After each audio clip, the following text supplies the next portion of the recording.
Bienvenidos sean todos a Vive Bien, un espacio donde intentamos consultar la sabiduría de Dios para la vida. Y les acompañamos, como casi siempre, el pastor Adam Dick, el pastor Vladimir Polanco, el pastor Gamaliel Grano y su servidor, el pastor Roberto Herrera. Estamos muy felices de poder tener unos minutos para conversar de cosas importantes. Y hablando de cosas importantes, hoy quiero proponerles que hablemos de tu legado, de lo que va a ocurrir con nuestra vida, no solo ahora mientras la vivimos, sino cuando ya no estemos aquí. El cristiano, de alguna manera, siempre vive en 2 días, este día y aquel día cuando venga Cristo. Y por eso este día lo vivimos para Dios, porque en aquel día queremos vivir con Dios. Y de la misma manera, ahora nos toca administrar nuestro día a día para Dios, porque queremos que en aquel día podamos pasar la eternidad con Él. Así que hay que hablar de eso, ¿no? Hay que hablar de no solo qué está pasando con nuestra vida ahora, sino también cuál será el legado que dejaremos cuando ya no estemos, si ese fuese el caso. Pregunto, Pastor Polanco, ¿la Biblia se interesa por ese tipo de cosas? Voy a responder tu pregunta leyendo un relato bíblico. Yo creo que a nuestros amigos, oyentes y televidentes le va a gustar. Es una historia que cuenta Jesús en el Evangelio de Lucas, capítulo 12, versículo 16, pero les refirió una parábola diciendo: la heredad de un hombre rico había producido mucho, y él pensaba dentro de sí diciendo: ¿qué haré? Porque no tengo dónde guardar mis frutos. Y dijo: esto haré, derribaré mis graneros y los edificaré mayores, y allí guardaré todos mis frutos y mis bienes. Y diré a mi alma: alma, muchos bienes tienes guardados para muchos años. Repósate, come, bebe, regocíjate. Pero Dios le dijo: necio, esta noche vienen a pedirte tu alma, y lo que has provisto, ¿de quién será? Así es el que hace para sí tesoro y no es rico para con Dios. Noten que al final de la vida de este hombre, su problema radicó en que pensó que la riqueza y los bienes que había recibido se limitaban solo al disfrute que él podía tener en esta tierra. Incluso pensó: me quedan muchos años, así que puedo estar tranquilo, puedo dedicarme a beber, a comer. Pero el texto termina diciendo: y cuando tú mueras, ¿qué pasará con toda esta riqueza que tú has atesorado? ¿Quién los va a disfrutar? ¿Quién la va a disfrutar? ¿A dónde irá? Porque no puedes llevártela. Y entonces hay una palabra que Jesús utiliza a la persona que piensa así, le dice necio. O sea, al individuo que solo cree que el dinero se limita a su experiencia durante los años que le toquen presente y durante los años que le toquen en esta vida, porque él dice: me quedan muchos años. Es un necio, porque no percibe en primer lugar que la vida depende de Dios. Y esa misma noche Dios le dijo: hoy te mueres. Y número 2, no se da cuenta qué va a pasar con lo que Dios me ha dado. Y yo creo que eso es lo que vamos a estar discutiendo ahora. Y me parece que es interesante el planteamiento, pastor, porque especialmente cuando ya vemos que los años productivos van llegando a un punto en que se agotan, pueden surgir una de 2 reacciones. Una puede ser esta: pensar que me queda mucho y lo que ahora es que tengo que hacer es disfrutar y no pensar en nadie más, ni siquiera en Dios. Ya vemos que eso es necedad, ¿no? El otro extremo es que cuando personas ven que se le está terminando el tiempo productivo, tienden también a llenarse de ansiedad, ¿no? ¿Qué me va a pasar? ¿Qué le va a pasar a mi familia? Desconfianza de Dios. Sí, tengo mi casa y no la tengo pagada, no tengo un carro pagado, mis hijos esto, lo otro, no están seguros. Y si me enfermo, ¿tendré dinero? También está ese otro extremo, ¿no? De asumir el final o la parte final de la existencia, porque todos sabemos que hay un punto, ¿no? Todos sabemos que vamos a morir, dice la Biblia. Y entonces algunos enfrentamos eso con ansiedad, lo cual tampoco es correcto.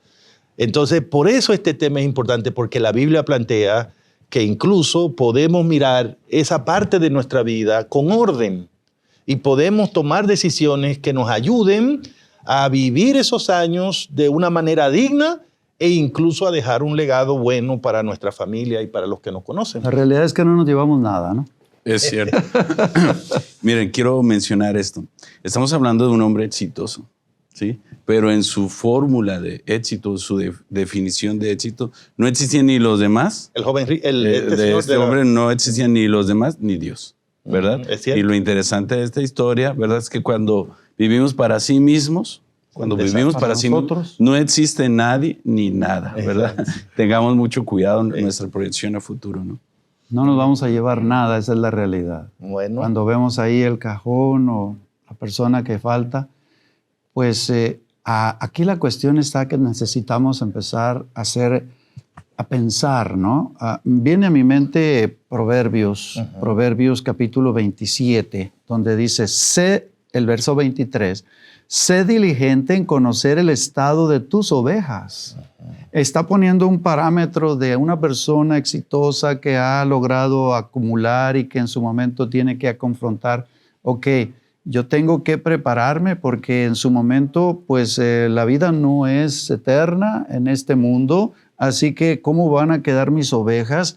Estamos pensando en el concepto de alguien que está llegando a su edad madura, vamos a decirlo así, ¿verdad?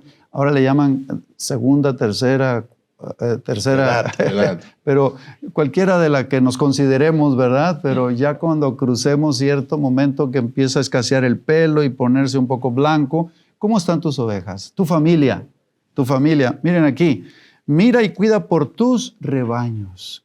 Qué importante, yo diría que esto sería como un parámetro para decir, ok, ¿cómo estoy? Porque yo soy dueño de un rancho, tengo ovejas, mis hijos están involucrados, mis hijos saben este negocio, creo que van a ir en esta dirección. Estoy tratando de interpretar. Las riquezas no duran para siempre. Ahí está. Ahí dice el versículo 24. ¿Y será la corona? Es una pregunta para perpetuas generaciones. O sea, yo puedo ser exitoso. Mis hijos van a recibir, no sé, pero no saben nada de ovejas, no saben nada de tierra y de pronto van a derrochar todo, ¿verdad? Y luego el 25, saldrá la grama, aparecerá la hierba, se segarán las hierbas de los montes, los corderos son para tus vestidos, los cabritos para el precio del campo, abundancia de leche de las cabras para tu contentamiento, para mantenimiento de tu casa y para sustento de tus criadas. Ahora, Pastor Dick, me doy cuenta que es un pasaje diseñado para personas que vivían en un contexto agrícola. En un contexto agrícola y también ganadero, ¿no? Y de crianza de animales. La mayoría de las personas que tal vez nos escuchan, nos ven. ¿Cuál sería, digamos, el equivalente moderno a esos textos? Parafraseo actual, sí. ¿No? El estado de mis ovejas, ¿de qué estamos hablando hoy? ¿No? ¿Cómo está mi finanza? ¿No? Si hay un hombre allí, emprendedor, que ha colocado un negocio y en su momento dice, bueno, voy a involucrar a mi familia, a mi hijo mayor, mis hijos, o a ellos no les interesa nada de esto. ¿Qué voy a hacer? Porque esto no es eterno. Sí. O sea, yo no voy a poder guardar esto y tú vas a tener un capital aquí para el resto de tu vida, sino empezar a administrar. Pero esa declaración de Salomón otra vez nos lleva a la pregunta de que Dios le hace al hombre. Y todo lo que has ganado, ¿de quién será? ¿De quién será? Porque el padre, en este caso, y es el principio que yo extraigo de aquí de Proverbios, es, tienes que preparar al hijo. Es correcto. Tienes que preparar al hijo. Las ovejas. Porque si el hijo es el que va a recibir cuando tú mueras, si el hijo es el que va a recibir lo que tú has trabajado, entonces parte de tu tarea en la vida es preparar al muchacho para que dé continuidad a ese esfuerzo que la familia ha hecho. Ahora, quiero hacer esta aportación. Preparar nuestro legado no debiera dejarse hasta el final, porque nadie de los que estamos aquí, ni nadie de los que nos están viendo, sabe cuánto va a vivir. ¿Y en qué momento? Hace unos meses tuve un problema de salud fuerte y a la edad que tengo, no estoy tan joven ni tan viejo, pero pensé en dejar mi legado. ¿Y por qué no hacerlo desde que uno es joven? Prever el futuro, anticiparse aunque no estemos colgando Y los por zapatos, escrito, como ¿cómo se decimos llama aquí. eso? Testamento. Testamento. Pareciera que hay una cosa que todos los seres humanos sabemos: un día vamos a morir. Esa es la realidad. No nos gusta, pero es la realidad. Y sin embargo, tampoco nos gusta esa idea de que como de planificar pensando en el momento en que eso va a pasar, ¿no? Alguna vez dijeron que le preguntaron a Billy Graham cuando tenía como casi más de 60 años qué era lo que más le sorprendía de la vida. Dice él que es muy breve, ¿no? Es muy breve. Es muy breve. Pero eso lo dice un hombre que tiene 60 o 70. Y es verdad. Cuando yo tenía mucho menos edad, yo veía a las personas de mi edad y decía, ya son adultos, ya son personas en buena edad. Ahora creo que no, que las personas... Mire, pastor, encontré... Estamos. Quiero compartir este pasaje que habla de la brevedad de la vida. Sí. Dice el Salmo 49, versículo 17, porque cuando muera no llevará nada, ni descenderá tras él su gloria, ni siquiera la gloria. Tremendo. Entre los seres humanos, que nuestras acciones continúan, pero el muerto no se lleva nada. Y ese versículo, con muchos versículos más en la palabra de Dios, hablan de la brevedad de la vida. Tremendo. La vida es fugaz, la vida se va, podemos estar ahora y mañana no. Y qué interesante que con anticipación hagamos planes ahora para cuando ya no estemos aquí. Ahora hay un legado, pastor, mi testimonio muy breve. Sí, adelante. Mi abuelo, ¿verdad? Era pues un propietario de muchas tierras, agricultor, contexto, ¿verdad? Yo tengo un poco de color blanco porque mi origen cultural es menonita, ¿no? Es una cultura aquí en México de origen alemán. Y él tenía mucha propiedad. Sin embargo, algo que yo agradezco que fue para mí su legado es haber aceptado el Evangelio de Cristo Jesús y habernos compartido, porque en el rancho donde yo nací se construyó un templo de donde yo fui líder juvenil y todo lo demás quedó perdido, vamos a decirlo así, propiedades, o sea, se acabó, pero el legado espiritual, y es ahí donde también pudiéramos nosotros fortalecer un poco ese concepto. Sí. Hijo, el padre se sienta, mira, no sé si en algún momento yo voy a desaparecer, vivimos en un mundo pues inseguro, en una situación donde de un día a otro aparece una tragedia. Quiero decirte que hay algo valioso que yo quiero que tú recuerdes.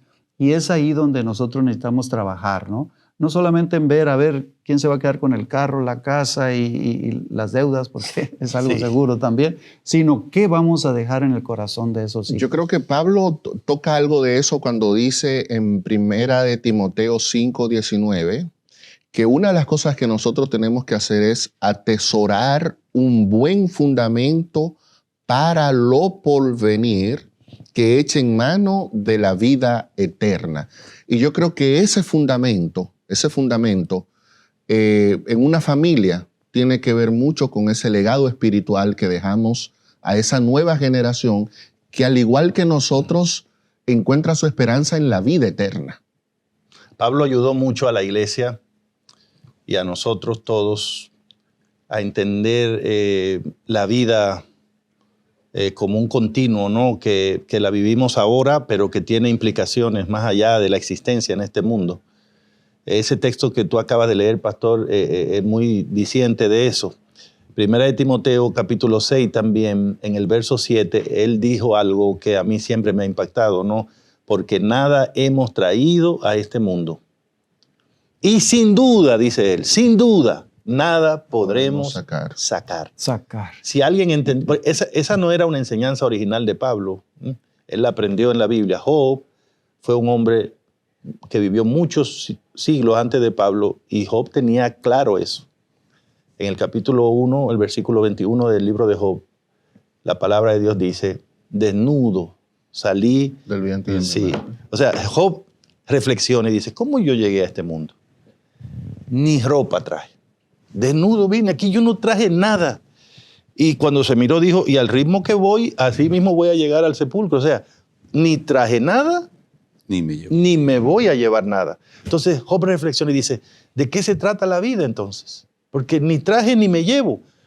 Entonces el montón de cosas que conseguí, que perdí, que tuve, entonces ya le entendí, es que Jehová dio, es que Jehová quitó. Mi trabajo entonces es vivir para glorificar a Dios. Desde esa perspectiva, Pastor Herrera, yo diría que debiéramos contemplar esa brevedad de la vida como un llegaste, recibiste, te vas, regrésalo. Tremendo. Miren. Y en el proceso, administralo, ¿no? Miren, hablando de los ciclos, ¿verdad? Sí. El libro de Eclesiastés habla de muchísimos ciclos. El capítulo 12, versículo 7 habla del ciclo de la vida. Y el polvo vuelva a la tierra como era, y el espíritu vuelva a Dios, que lo dio, ¿verdad? Y apoyando lo que ustedes han dicho, el Señor nos ha dado más que la vida, seamos honestos. Sí, sí. Nos ha dado la oportunidad de ser buenos mayordomos aquí en la tierra, nos ha permitido vivir de los Señor. recursos que nos ha dado, y un minuto antes de morir, que de paso nadie sabe cuándo va a morir, sería bueno que lo planeáramos, podemos decidir regresar a Dios, lo que es de Él. Tremendo. Wow. Y entonces hablemos de asuntos concretos que podemos hacer pensando en ese legado, ¿no? En ese legado. Me gusta mucho esa palabra, porque nosotros recibimos una vida inteligente, como acabas de decir, Pastor Gamaliel, una vida inteligente, una vida que incluye muchas cosas, muchos recursos, y todos fueron prestados. O sea, de nuevo, tomemos las palabras de Job. Llegamos sin nada. Dios nos provee todo. El día que nos toque partir de acá, ¿qué hacemos con esas cosas que recibimos? Pues deberían devolverse. Ahora, ¿cómo devolvemos? Ese es el punto.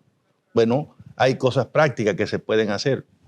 En los países donde vivimos, en la mayoría de ellos, hay leyes que regulan, que organizan la forma como una persona puede disponer de lo mucho o poco que tenga en función de sus intereses. Por ejemplo, existen los llamados testamentos, documentos legales que tienen la fuerza de permitirle a una persona decidir quién se queda con la propiedad que tiene y cómo quiere usarla. Y me parece que todo el enfoque bíblico va en dirección a que si esos recursos son de Dios, nosotros deberíamos pensar incluso el día que no esté, ¿qué va a pasar con eso que me entregó Dios a mí? Entonces, Dios me lo dio para cuidar de mi familia, pues de esto quiero dejar en primer lugar para mis seres queridos. Y hay muchas personas que también dicen, pues si todo esto me lo dio Dios, también quiero que Dios reciba parte primeramente de lo que me quede algo. Y también lo pueden acordar así. Y hay personas, y lo digo acá, no sé qué ustedes piensan, que también alguna vez han soñado con hacer un impacto en algo o aportar alguna causa. Hay gente que valora mucho apoyar una universidad o una escuela. Hay gente que le encanta decir, yo quiero apoyar para que alguien dé una campaña evangelística, predique el evangelio en algún lugar, para pagar un pastor por un año en un lugar. Hay tantas, para construir un edificio. Todo eso se puede hacer si nos organizamos con lo que hay disponible en cada país. Y, pastor, algo que es importante señalar, que eso no lo debemos dejar para nuestro lecho de muerte. No, hay que hacerlo antes. Y miren lo interesante, yo estudiando este tema me di cuenta que yo puedo disfrutar incluso en vida de aquel presupuesto, aquel proyecto que yo deseo, con el cual deseo contribuir a mi iglesia que tanto amo, a la educación adventista, y verlo con mis propios ojos, ¿verdad? Hay personas que dejan hasta el final esa decisión. Me llama la atención que vivimos el egoísmo de los vivos, ¿verdad? Al final, como quiera, todo se va a quedar a la caridad, a la iglesia, etcétera, etcétera. Y decimos la generosidad de los muertos cuando debería de ser al revés, ¿verdad? Pero, generosos cuando vivimos. Ahora, yo veo muy importante, Pastor Gamaliel, eso, pero dejarlo por escrito. Digo, en el contexto que decía el pastor, un testamento, o sea, un edicto legal que se respete, sea que yo siga viviendo o no, porque luego hay un dicho por ahí que dice, cría cuervos y te sacarán los ojos. Bueno, no sé, aplica que de pronto pues aquel hombre pues trabajador ha amasado fortuna y vienen los hijos y entonces se lo acaban. Sí, es decir, qué importante es que seamos sabios al hacer cómo están mis ovejas. Una distribución. O por falta de una distribución legal de un testamento escrito, luego le dejamos un gran problema a la familia. Un gran problema. Entonces, A veces por miedo a morirme más rápido, no, yo no quiero hacer el Sí. testamento porque siento que si hago el testamento ya me estoy despidiendo. Sí. Pero bueno, es que cualquiera puede en cualquier momento morir. Por eso hay que estar listo como si yo fuera a morir ahora. Sí, Lo intestado, ¿quién lo administra? sí. ¿El A gobierno? veces el Estado, ¿El gobierno? ¿El y a Estado? veces hay una gran discusión y hay muchas familias que se han dividido Quedan y en destruido simplemente porque no se ponen de acuerdo en cómo manejar ese tema. Porque la cabeza no pensó en qué va a pasar con mis bienes después que yo muera. Es Sí, correcto. ahora, Ujú. yo sé que no hay fórmulas, pero sí debiéramos pensar, apoyando un poquito lo que dice el pastor Dick, si son hijos pequeños, hacer una buena provisión, Claro, ¿verdad? sí. Llevarlos hasta donde nosotros Sí. deseamos, estudios universitarios. Sí, Pero si nuestros hijos ya se valen de sí mismos, son profesionistas, están trabajando, tienen sus propios recursos, sería bueno hacer una charla con ellos. ¿Qué piensan? ¿Qué Ujú. piensan? Sería bueno que esto lo hiciéramos ahora que los padres estamos con vida. Y si ellos están de acuerdo, qué interesante, ¿verdad? Los mismos hijos cedemos este derecho para que otras personas se puedan beneficiar. Claro, Sería algo claro. interesante, interesante. Señores, si alguien quiere compartir una idea final sobre este tema del legado, tenemos unos segundos para eso. Yo creo que es clave que siempre tengamos de vista, mientras miro mis posesiones terrenales, tener de vista siempre lo eterno, Excelente. lo que trasciende más allá del momento en el que mis días en este mundo acaben. Yo me quedo con la última línea de Apocalipsis 14:13, que dice, sí, descansarán, pero sus obras Tremendo. con ellos sigan. Es decir, cuando yo administro Tremendo. el ego, hago una devolución sabia, acorde a la necesidad. Primero Dios, porque eso es lo que Elías le dijo a la viuda. Luego luego mi hijo. Yo creo que en su momento mis obras continuarán. Tremendo. En mi parte, yo deseo, y es una opinión personal, yo deseo invertir en beneficiar a los demás cuando todavía esté vivo, sano y pueda ver con mis ojos qué ha sido de esos recursos. Eso es lo que aprendí y deseo compartir. Muy bien. Es increíble, amigos que nos ven, que nos escuchan, que debido a que Dios nos ha habilitado con tantos recursos, podemos ser de bendición ahora e incluso dejar un legado después que ya no estemos. Un legado a la familia, un legado a la obra de Dios, si ese es tu deseo, pero sobre todo un legado espiritual que puede representar un cambio en la vida de alguien. Organicemos nuestra vida ahora y pongámosla en la mano de Dios para que pueda ser un legado de bendición. Voy a pedirle al pastor Dick que por favor nos despida con una oración. Oremos. Dios y Padre, gracias por confiar en nosotros, humanos, criaturas finitas y pecadoras, en administrar los recursos poderosos que tú pones en nuestras manos. Danos sabiduría para hacerlo hasta el lecho de nuestra muerte. En Jesús. Amén. Amén.